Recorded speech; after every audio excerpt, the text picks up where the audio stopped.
पुरानी कहानी ईमानदार लकड़हारा और नदी की परीक्षा। इस कहानी को आप देखोगे तो आपको भी समझ जाएगा नदी की परीक्षा। तो एक वीडियो पूरी अच्छी और YouTube में नए आए हैं तो सब्सक्राइब करें। बहुत समय पहले की बात है। घने जंगलों और शांत नदी के किनारे एक छोटा सा गांव बसा था। उस गांव में एक गरीब लेकिन बेहद ईमानदार लकड़हारा रहता था। लोग उसे धनिया कहकर बुलाते थे। उसका घर मिट्टी का था, कपड़े साधारण थे और जीवन कठिन था। लेकिन उसका दिल साफ था। रोज की मेहनत। हर सुबह सूरज निकलने से पहले धनिया उठ जाता। पत्नी उसके लिए सूखी रोटी और थोड़ा सा नमक बांध देती। वो अपनी पुरानी लोहे की कुल्हाड़ी लेकर जंगल की ओर निकल जाता।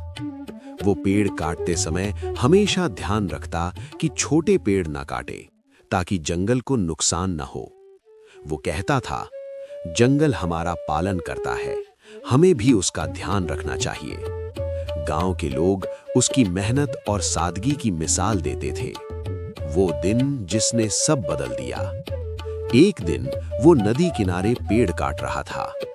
दोपहर की धूप तेज थी। पसीने से उसका हाथ फिसला और उसकी कुल्हाड़ी सीधे नदी में जा गिरी। अरे राम! वो चिल्लाया। वो घुटनों के बल बैठ गया। वही कुल्हाड़ी उसकी रोजी रोटी थी। बिना उसके उसका परिवार भूखा रह जाता। उसकी आंखों से आंसू बहने लगे। दिव्य परीक्षा। तभी नदी के जल में हलचल हुई। जल से एक तेजस्वी देवता प्रकट हुए। वे थे वरुण देव। उन्होंने गंभीर स्वर में पूछा, हे मनुष्य, क्यों रो रहे हो?